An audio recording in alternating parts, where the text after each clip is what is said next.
Hello বন্ধুরা, আসসালামু আলাইকুম। আবারই আসলাম নতুন একটি ভিডিও নিয়ে। মাদার হরলিক্স প্লাস, এই মাদার হরলিক্স প্লাসটি আপনি প্রেগনেন্সি অবস্থাতে খাওয়াতে পারেন। DHA আর ব্রন আপনার বাচ্চা এবং মার কতটুকু সুস্থ থাকার জন্য এই পাউডারটি খাওয়াতে হয়, সম্পূর্ণ ভিডিও নিয়ে আজকে আলোচনা করছি।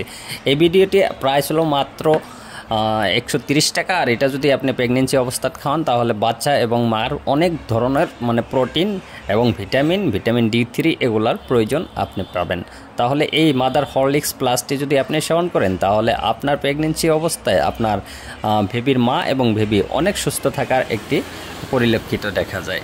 হরলিক্স মাদার প্লাস এটা আপনার অনেক ভালো একটি কোয়ালিটি প্রোডাক্ট, যেটা নাকি আপনার প্রোটিনের ভিতরে কভার গেলে নাম্বার 1 হওয়া যায়। তো আপনারা যদি আজকে তেনে প্রোটিন খাওয়াতে চান তাহলে মাদার হরলিক্স খাওয়াবেন। তারপরেও যদি আপনার কিবা সমস্যার পরিণতি হয় তাহলে ডক্টরের পরামর্শ না নিয়ে এই মাদার হরলিক্স প্লাসটি সেবন করবেন না। ধন্যবাদ, আসসালামু আলাইকুম।